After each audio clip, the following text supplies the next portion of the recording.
छोड़िए मेरा हाथ, क्या कर रहे हैं? अगर किसी ने देख लिया तो आप जानते हैं ना कितना बड़ा तमाशा हो जाएगा। फराज ने मेरी कलाई पकड़ रखी थी और मैं मुसलसल अपनी कलाई उससे छुड़वा रही थी। वो कहने लगा, तो देख ले, मुझे कोई परवाह नहीं है। अब तुम मुझ पर इतनी पाबंदियाँ लगाओगी तो मैं तो मौका हाथ लगे ही अपने ही चलाऊँगा। वो मुझसे कह रहा था और मैं बार बार दाएं बाएं जानिब देख रही थी कि किसी की नज़र हम पर ना पड़ जाए। मैंने कहा, फराज, आपको शर्म क्यों नहीं आती? मेरा हाथ छोड़े। आप जानते हैं ना पापा कितने सख्त मिजाज हैं, ऐसी बातों को पसंद नहीं करते। वो कहने लगा कि 2 साल हो गए हैं हमारी मंगनी को और तुम हो कि मुझसे बात ही नहीं करती। लेकिन आज मैं तुम्हें अपने दिल की बात कहे बगैर नहीं छोड़ूंगा। मैं इस कदर बदहवास हो रही थी कि बयान से बाहर था। फिर कहने लगे, तुम फ़ोन पर बात क्यों नहीं करती हो? मैंने कहा, आप जानते हैं कि 12 बजे के बाद हमारे मोबाइल हमारे वालिदा के कमरे में होते हैं। उन्हें ये बात बिल्कुल भी पसंद नहीं कि एक लड़की अपने मंगेतर से देर रात तक बात करे। छोड़िए मेरा हाथ, अगर किसी ने देख लिया तो क्या सोचेगा? वो कहने लगा कि बड़ी खूबसूरत लग रही हो। मेरा तो बस नहीं चल रहा कि आज ही तुम्हें अपने साथ ले जाऊं। इतना चाहने वाला मंगेतर और शौहर तुम्हें कहाँ मिलेगा जो तुमसे मिलने के बहाने ढूंढता है। मैंने कहा, प्लीज़ फराज, मेरी पोजीशन को समझने की कोशिश करें। मैं बेहद परेशान हो गई थी। मेरी कलाई पूरी सुर्ख हो चुकी थी क्योंकि उन्होंने बहुत मजबूती से पकड़ रखी थी। इससे पहले कि मैं हाथ छुड़वाती उन्होंने मेरा हाथ खींचा और अपने करीब किया, लेकिन उसके बाद जो हरकत उन्होंने की मैं सोच भी नहीं सकती थी। मेरी कमर पर हाथ रखकर उन्होंने मुझे अपने करीब करना चाहा। मैंने अपना एक हाथ उनके सीने पर रखा और उन्हें पीछे रखने की कोशिश की। मैंने कहा कि ये आप क्या कर रहे हैं? छोड़े मुझे। जिस रिश्ते में हम दोनों बन चुके थे मैं शोर भी नहीं मचा सकती थी, अपने बचाव के लिए किसी को बुला भी नहीं सकती थी। एक अजीब सी सिचुएशन में गिरफ्तार हो चुकी थी।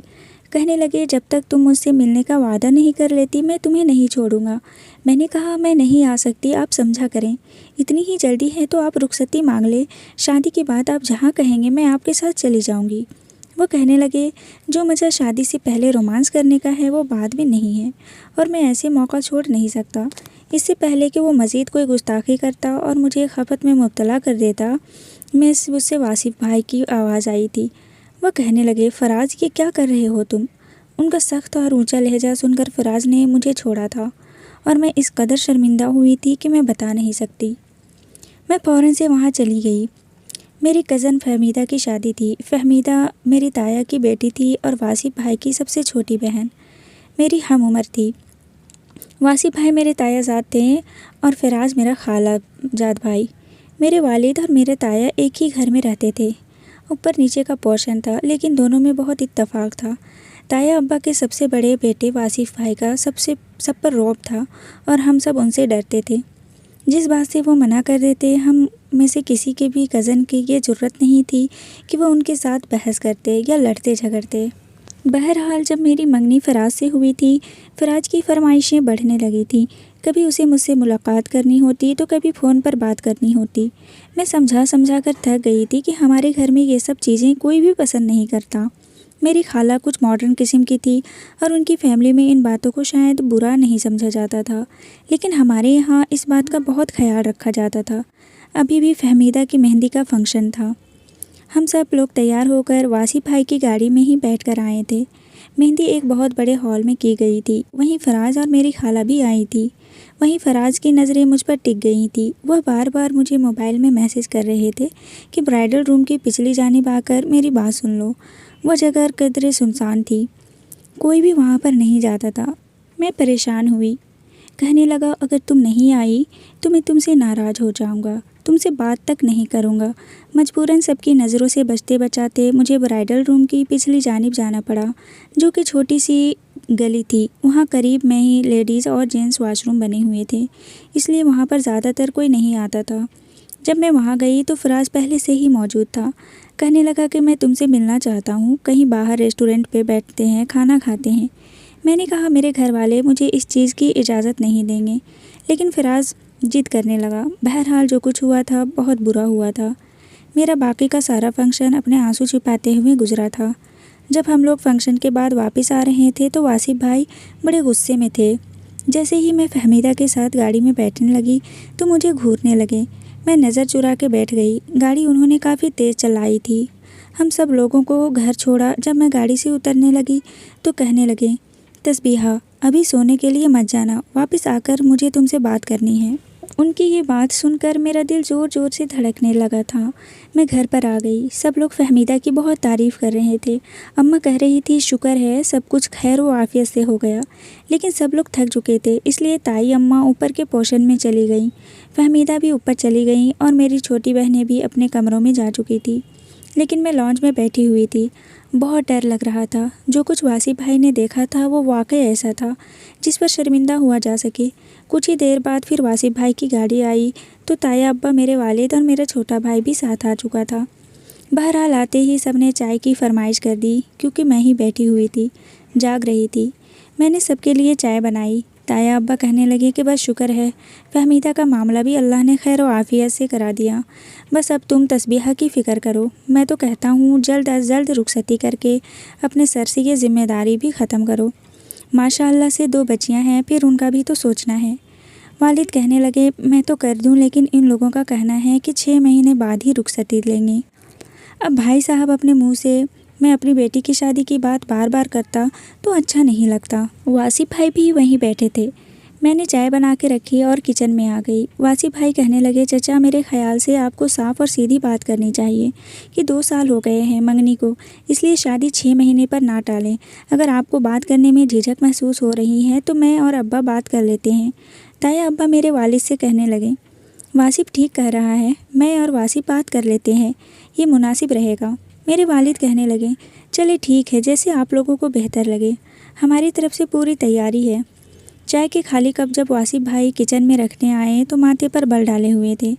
उन्होंने अपने दोनों हाथ बांधे और कहने लगे, नहायत अफसोस की बात है, मैं सोच भी नहीं सकता था कि मंगनी की आड़ में तुम ऐसी हरकतें करती फिरोगी। मेरे टप टप आंसू बहने लगे। वह कहने लगे, अपने आंसू यहीं पर रोक लो, वरना मुझसे बुरा कोई नहीं होगा। मुश्किल से मैंने अपने आंसुओं पर ज़ब्त बांधा था। मैंने कहा, वासिफ भाई मेरा कोई कसूर नहीं था, वो फराज ही कुछ। कहने लगे, उसे इल्हाम हुआ था कि तुम पीछे खड़ी हो। मैंने कहा, उसने कहा था कि बहुत ज़रूरी काम है, बात सुन लो। कहने लगे, उसने कहा और तुम चली गई। तुम क्या पागल हो या बच्ची हो? शुक्र करो कि मैंने तुम लोगों को देख लिया। और वो फराज, मुझे अंदाज़ा नहीं था कि इतना बदतमीज़ किस्म का नौजवान होगा। मुझसे कह रहा था कि आप कौन होते हैं हमारे मामले में बोलने वाले। वो तो शुक्र करो कि मुझे तुम्हारे रिश्ते का लिहाज था और चची की बहन का लिहाज था, वरना मैं उसके मुंह पर थप्पड़ दे मारता। हमारे ख़ानदान में ऐसी बेशर्मियाँ नहीं होती। बहरहाल मैं बात करूँगा तुम्हारे खालू और खाला से कि जब उनका बेटा रुखसती के लिए इतना बेचैन है तो रुखसती क्यों नहीं करते, क्यों टाल रखा है। शादी करें, जाएं अपने घर में। मैंने कहा कि वासिफ भाई प्लीज़ आप किसी से कहिएगा नहीं। वह कहने लगे कि मुझे किसी से कहना होता तो मैं तुमसे यूँ बात ना कर रहा था। बहरहाल मुझे बहुत बुरा लगा, आइंदा ध्यान रखना। मैंने कहा, जी। मैं अपने कमरे में आई थी और फिर जाकर अपना सांस बहाल किया था। फहमीदा की शादी पर दोबारा मैंने फराज की शक्ल की तरफ देखा तक नहीं था, क्योंकि अगर मैं देखती तो कोई ना कोई इशारे पास ही ज़रूर करता। इसके बाद मैसेजेस भी आए थे, लेकिन मैंने वो भी नहीं पढ़े थे, बस इग्नोर करती रही। जैसे ही फहमीदा की शादी ख़त्म हुई, मेरे ताया अब्बा और वासिफ ने मेरी वालिदा के साथ जाकर खाला और खालू से बात की, लेकिन उनका यही कहना था कि 6 महीने से पहले वो शादी नहीं कर सकते। जैसे ही वो लोग वापस आए, वासिफ भाई ने मुझसे कहा कि तुम 6 महीने तक फराज से कोई भी रब्ता नहीं रखोगी। मैंने उनकी बात के ख़िलाफ़ चल ही नहीं सकती थी। मैं क्या, कोई भी नहीं चल सकता था। वासिफ भाई शादीशुदा थे, लेकिन उनकी डाइवोर्स हो चुकी थी, क्योंकि फ़जीला भाभी अपनी मनमानी करने की आदी थी। उनका पहनना ओढ़ना काफ़ी अजीब व गरीब सा था। गहरे गले के चुस्त लिबास पहनती थी और हमारे घर में बहू बेटियां ऐसे कपड़े नहीं पहना करती थी। इसलिए सबसे पहला एतराज़ वासिफ भाई को ही हुआ था कि चूड़ीदार पजामा और चुस्त कमीज़ तुम नहीं पहनोगी। लेकिन वो बहुत ज़िद्दी थी, नहीं मानी। बस 1 साल उनका उन्हीं बहस मुबाहसे में गुजरा था।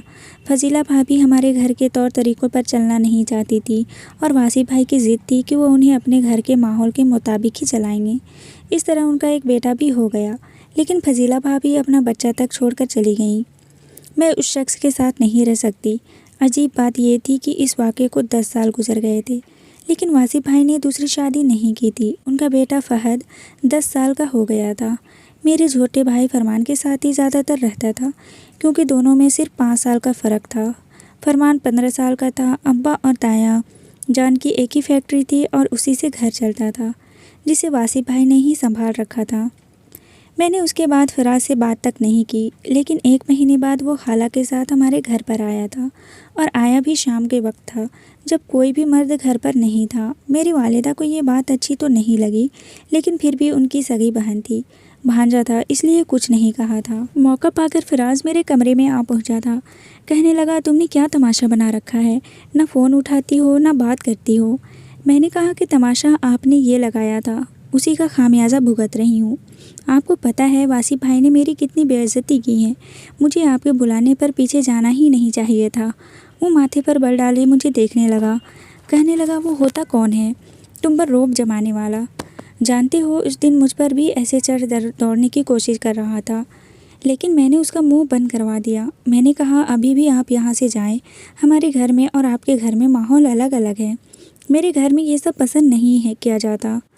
कहने लगा, कल मैं तुम्हारे कॉलेज आऊँगा और तुम मेरे साथ रेस्टोरेंट जाओगी, और मैं कुछ नहीं जानता। मैं तुम्हारी कोई बात नहीं, कोई बहाना नहीं सुनूंगा।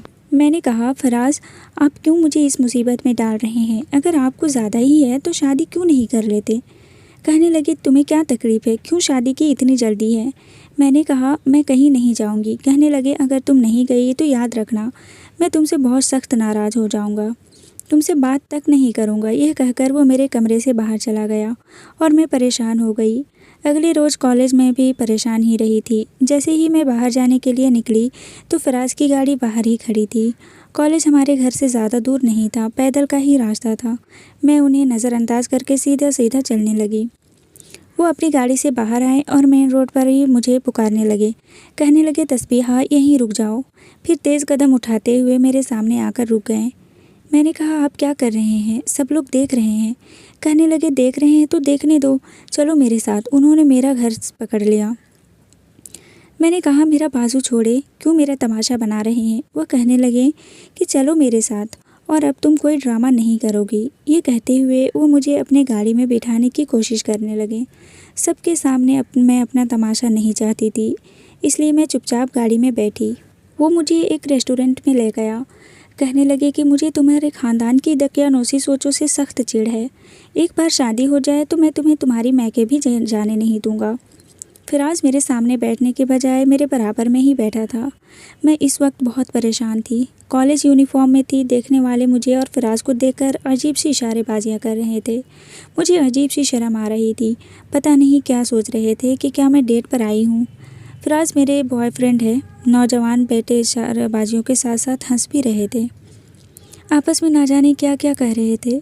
अब मुझे यह सब बुरा लग रहा था। जो कुछ फिराज ने किया था वो हरकत भी यकीनन बुरी ही थी। हमें बैठे हुए कुछ देर ही हुई थी जब फिराज की बेहुदा हरकतें शुरू हो गई थी। वो अपने पाँव का अंगूठा मेरे पैर पर फेरने लगा। मेरा दिल ज़ोर ज़ोर से धड़का था। फिर अपना हाथ मेरी कमर पर रख दिया। मैं पूरी तरह से घबरा रही थी। मैंने कहा, ये आप क्या कर रहे हैं? अपने हाथ पीछे करें। लेकिन वो अपनी हरकतों से बाज ही नहीं आ रहा था। मुझे अपना आप बकाव माल लगने लगा था। वहाँ बैठे नौजवान मेरा ये तमाशा देखकर मुस्कुरा रहे थे। मैं उठना चाहती थी, लेकिन फिराज मुझे उठने नहीं दे रहा था। कहने लगा, इतनी देर बाद तो तुम मेरे हाथ लगी हो, आज तुम्हें छोड़ने का जी ही नहीं चाह रहा। मैं यूँ थी कि अभी मेरे आंसू छलक पड़ेंगे। बहुत ज़्यादा बदहवास थी जब अचानक मुझे लगा किसी ने फिराज का हाथ मेरी कमर से उठाकर पीछे झटका था, और वो बौखला गया था।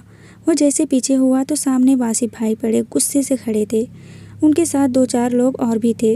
शायद वो अपने क्लाइंट के साथ मीटिंग करने के बाद उन्हें यहाँ रेस्टोरेंट में खाना खिलाने के लिए लाए थे। मेरी तो रंगत उड़ी थी। एक ज़ोरदार थप्पड़ वासिफ भाई ने मेरे मुंह पर मारा था।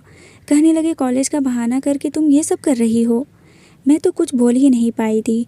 फिराज कहने लगा, तुम होते कौन हो, हर जगह पहुँचने वाले? क्या लगते हो तुम तस्बीहा के? कहने लगा, मैं उसका भाई लगता हूँ। सुन लिया तुमने? जब तुम्हें पता है कि हमारे घर में ऐसा कोई उल्टा सीधा फैशन नहीं है कि मंगनी के बाद लड़का लड़की मुलाकातें करें, तो क्या तुम्हें उर्दू समझ में नहीं आती? अगर तुम्हें इतना ही शौक़ है उसे रेस्टोरेंट में लाने का, तो पहले मौलाना साहब को लेकर आओ, इज्जत से निकाह करवाओ और रुखसत करवा के उसको ले जाओ, वरना दफ़ा हो जाओ। ये कहकर वो मुझे अपने साथ बाहर ले गए।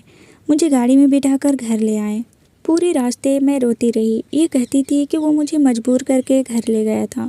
वो कहने लगी तुम मजबूर हुई तो उसने मजबूर किया, तुम अगर मजबूर ना होती तो तुम्हें मजबूर कर ही नहीं सकता था, तुम उसे साफ इनकार कर देती। मैंने कहा कि आप मेरे रिश्ते की नौयत नहीं समझते। वो कहने लगे वो रिश्ते की नौयत नहीं समझता, अगर उसे वाकई तुम्हारी इज्जत का ख्याल होता तो कभी ऐसी हरकत करेगा ही नहीं। लेकिन इस बारे में मैं चुप नहीं रहूँगा। मैंने रोते हुए वासी भाई की मन्नत समाजत की थी, लेकिन उन्होंने फिर भी मेरी वालिदा से बात की। जब मेरी वालिदा को पता चला तो वो भी मुझे बुरा भला कहने लगी। लेकिन हुआ ये कि मेरी वालिदा ने अपनी बहन से बात की। हमारी शादी 2 महीने में तय हो चुकी थी, लेकिन फिराज बहुत गुस्से में था। हमारी मेहंदी वाले दिन ही हमारा निकाह हो चुका था और रुखसती अगले दिन थी। जैसे ही हमारा निकाह हुआ हमें एक साथ बिठा दिया गया, फिर मेहंदी की रस्म शुरू कर दी गई। लेकिन फिराज का मुंह तो बहुत फूला हुआ था, माथे पर बल डाले बैठा था। फिर मेरे कान के करीब कहने लगा तुम्हारा वो कज़न समझता क्या है खुद को? मैं कोई 2 नंबर किस्म का लड़का हूँ जो तुमसे निकाह नहीं करूँगा, तुम्हें छोड़ दूँगा।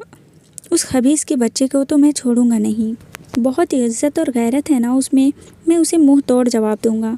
मैं बहुत घबराई हुई थी, समझ नहीं पा रही थी कि क्या करूं, क्या ना करूं। बहरहाल जैसे ही मेहंदी की रस्म ख़त्म हुई मैं अपने कमरे में आ गई, क्योंकि मेहंदी घर पर ही गई थी।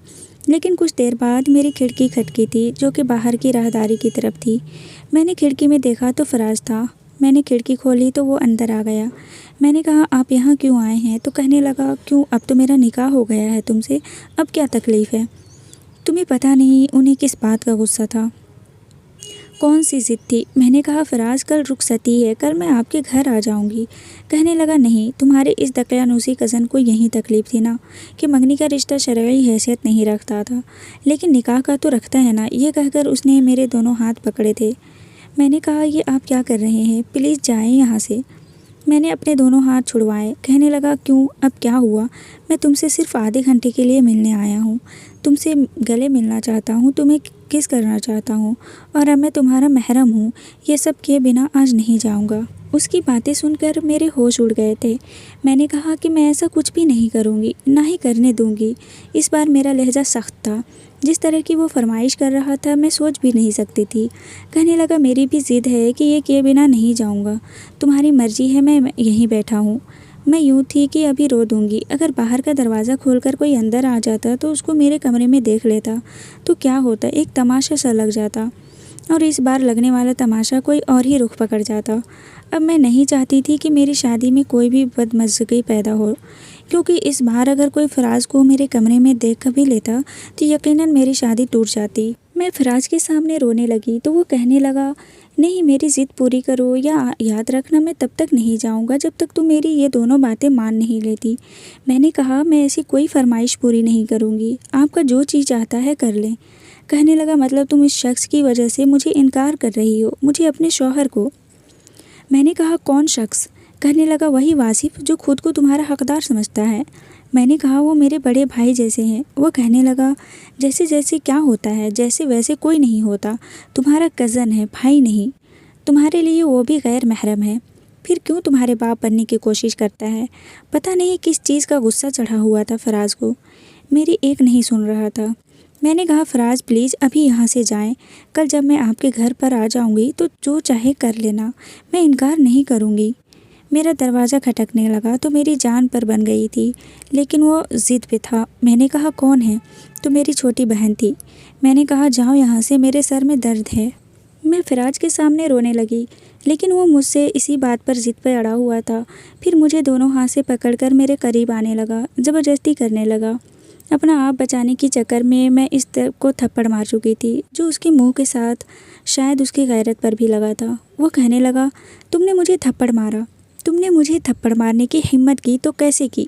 क्या समझकर तुमने मुझे थप्पड़ मारा है मुझे? मैं रोने लगी। मैंने कहा फराज मैं नहीं मारना चाहती थी, लेकिन आप मेरे साथ। वह कहने लगा शट अप, शट अप। वो अपने गाल को अपने हाथ से सहलाने लगा।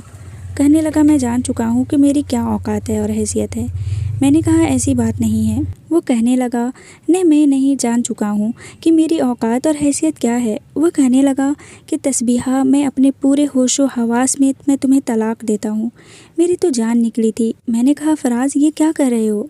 उसने यही जुमला 3 दफ़ा दोहराया और खिड़की से बाहर निकल गया और मैं यूँ थी कि जैसे सांस लेना भूल गई हूँ। मुझे लग रहा था कि जो कुछ मैंने सुना वो गलत था। अभी 2 घंटे पहले तो निकाह हुआ था और 2 घंटे बाद ही तलाक। मेरा दिमाग चकरा रहा था। मुझे समझ नहीं आ रही थी कि ये क्या हुआ और क्यों हुआ है। मेरे आंसू पर अपना अख्तियार नहीं था। मैं रोए जा रही थी और वहीं चकरा कर मैं गिर गई। पता नहीं कब और कैसे मेरा दरवाज़ा खोला। क्यों जब मुझे होश आया तो मैं बेड पर लेटी हुई थी। सुबह हो चुकी थी। वासी भाई, मेरे वालिद, ताया अब्बा, ताई अम्मा, मेरी वालिदा सब मेरे गिर्द मौजूद थे और डॉक्टर मुझे ड्रॉप लगा रहा था। वह हमारा फैमिली डॉक्टर था। सबको देखकर मेरी आंखों से आंसू बहने लगे। रात का सब कुछ याद आ गया था। मुझे लगा शायद सबको इस बात का इल्म हो चुका है जो कुछ फराज ने किया हो सकता है बाहर जाके सबको बता दिया हो। मेरी शादी की जगह मेरी बर्बादी शुरू हो चुकी थी। मेरे आंसू देखकर मेरी वालिदा कहने लगी, क्या हुआ था तुम्हें, कैसे बेहोश हो गई। मैं अपनी वालिदा के नॉर्मल से अंदाज को देखकर हैरान थी। कहने लगी, आज तुम्हारी शादी है और तुम बुखार चढ़ा के बैठ गई हो। मुझे तो बहुत फिक्र लगी हुई है। अपनी वालिदा के मुंह से यह सुनकर मैं हैरान थी। तो क्या फराज ने बाहर किसी को कुछ नहीं बताया? नहीं बताया तो क्यों नहीं बताया? उससे पहले कि मैं कुछ कहती मेरी वालिदा कहने लगी कि मेडिसिन खाओ ताकि रात तक तुम्हारा बुखार उतर जाए। अरे ऐसे जाओगी रुखसत होकर अपने खाला के घर? क्या सोचेगी वह कि हमने तुम्हारा ख्याल नहीं रखा। मुझे लग रहा है कि शादी की टेंशन में तुमने ठीक से 2-4 दिन से कुछ खाया ही नहीं, तभी तुम बीमार हो गई हो। डॉक्टर भी यही कह रहा है कि बीपी लो है। मैंने कहा, अम्मी मेरी बात सुने, लेकिन उन्होंने कोई बात नहीं सुनी। कहने लगी, इतनी तैयारियां हैं, इतने काम हैं। मेरी ताई अम्मा कहने लगी कि बस तस्बीहा को आराम करने दो, हम सब लोग बाहर चले जाते हैं ताकि बाकी के काम निपटा सके। मैं परेशान होकर रह गई थी कि कैसे इन सब को सच बताऊँ। सब लोग मेरे कमरे से जा चुके थे। दरवाज़ा बंद हो चुका था जब मेरे मोबाइल की बेल बजने लगी। फराज का नंबर देखकर मुझे नफरत सी महसूस होने लगी थी। मैंने फ़ोन उठाया। मैंने कहा, अब आप क्या चाहते हैं? क्यों फ़ोन किया है आपने मुझे? आपने मेरी इज्जत का भी ख्याल नहीं रखा। आपने मेरे साथ जो किया, आपको अंदाज़ा है कि कल इसका रद्द अमल क्या होगा? वह कहने लगा, मैं गुस्से में पता नहीं तुमसे क्या कह गया। मैंने कहा, क्या कह गए? फराज, आपने मुझे गाली नहीं दी, मुझे बुरा भला नहीं किया जैसे मैं फरामोश कर जाऊं। कहने लगा, मुंह बंद करके रखो। बस तुम्हें पता है ना, सिर्फ तुम्हारी इज्जत का जनाजा नहीं निकलेगा, मेरी भी इज्जत का जनाजा निकल जाएगा। देखो, मैं सारे मामले आराम से तय कर लूँगा, लेकिन अभी चुप रहना। मैंने कहा, चुप रहने का क्या मतलब है? कहने लगा कि रुखसती हो रही है, होने दो। मैंने कहा, कैसे होने दो? आप मुझे तलाक दे चुके हैं। कहने लगा, चुप रहो, मैंने तुम्हें तलाक गुस्से में दी है। मैं उसका कोई ना कोई हल निकाल लूँगा और ये तुम्हारा ज़ाती मामला है। किसी को भी नहीं पता कि हमारे बीच क्या हुआ है। मैंने कहा, मुझे तो पता है, मेरे अल्लाह को तो पता है। कहने लगा, देखो अभी मामले को समझो, मुझे कोई फ़र्क नहीं पड़ेगा, तुम्हें जो कहना है कह दो, लेकिन तुम्हारा बाप दिल का मरीज़ है। अगर उसने ये सदमा बर्दाश्त नहीं किया और उसे कुछ हो गया तो ज़िम्मेदार तुम होगी। फिर मुझे इल्ज़ाम मत देना, क्योंकि मैं तुम्हें मना कर रहा हूँ। मैं इस मामले को सुलझा लूँगा। मैंने कहा, क्या सुलझाएंगे, कैसे सुलझाएंगे? कहने लगा, ये मेरा मसला है, अभी बस खुदा के लिए चुप रहना, वरना बहुत बदनामी हो जाएगी, तुम्हारे घर वालों के भी और मेरे घर वालों के भी। लेकिन मैं समझ नहीं पा रही थी कि मैं क्यों चुप रहूं और कैसे चुप रहूं। मैं रोए जा रही थी। मुझे कुछ समझ नहीं आ रहा था मेरे साथ हो क्या रहा है। कुछ ही देर में मेरी वालिदा कमरे में आई। कहने लगी, तुम्हारे बाबा की ब्लड प्रेशर की दवाई कहाँ है? मैं फ़ौरन से खड़ी होने लगी तो मेरी वालिदा कहने लगी कि तुम्हारे हाथ पर ड्रॉप लगी हुई हैं, तुम लेटो यहीं, बस ये बता दो कि कहाँ है। मैंने कहा, क्या हुआ है बाबा को? तो कहने लगी कि बीपी शूट कर गया है, जल्दी बताओ कहाँ है उनकी दवाई। मैं परेशान होकर रह गई। मेरी वालिदा कहने लगी कि तुम बीमार, तुम्हारा बाप बीमार, शायद तुम्हारे रुखसती का सोचकर कुछ परेशान हो गए हैं। मैंने अपनी वालिदा को दवाई का बताया तो वो फ़ौरन कमरे से बाहर चली गई। अब मैं ये सोच रही थी कि अब क्या करूं, कैसे उन्हें बताऊं कि कितना बड़ा हादसा मेरे साथ हो चुका है। मेरा बाप बीमार था। अगर ये खबर उन्हें पता चलती तो वाकई कुछ न कुछ हो जाता। मेरे पास चुप रहने के अलावा कोई दूसरा रास्ता नहीं था, या मुझे इस वक्त इसके अलावा कुछ समझ ही नहीं आ रहा था, इसलिए मैं उस वक्त चुप ही रही। कुछ देर बाद मेरी वालिदा ने मुझे दूध के साथ मेडिसिन खिलाई और पार्लर में तैयार होने के लिए भेज दिया, लेकिन मैं बहुत परेशान थी। मैं पार्लर से सीधा शादी हॉल पर ही पहुंची थी। कुछ ही देर में बारात भी आ गई। फराज को मेरे साथ बिठा दिया गया। तस्वीर खींची जा रही थी, लेकिन मैं बहुत परेशान थी। शायद मैं पहली दुल्हन होंगी जो रुखसती से पहले ही तलाक लेकर उसके घर रुखसत होकर जा रही थी, जिसने मुझे तलाक दे दी। लेकिन मैं नहीं जानती थी कि शादी की रात वो मेरे साथ। आगे की कहानी अगली वीडियोस में। अगर वीडियो अच्छी लगी हो तो वीडियोस को लाइक करें और चैनल को सब्सक्राइब करें। Thank you.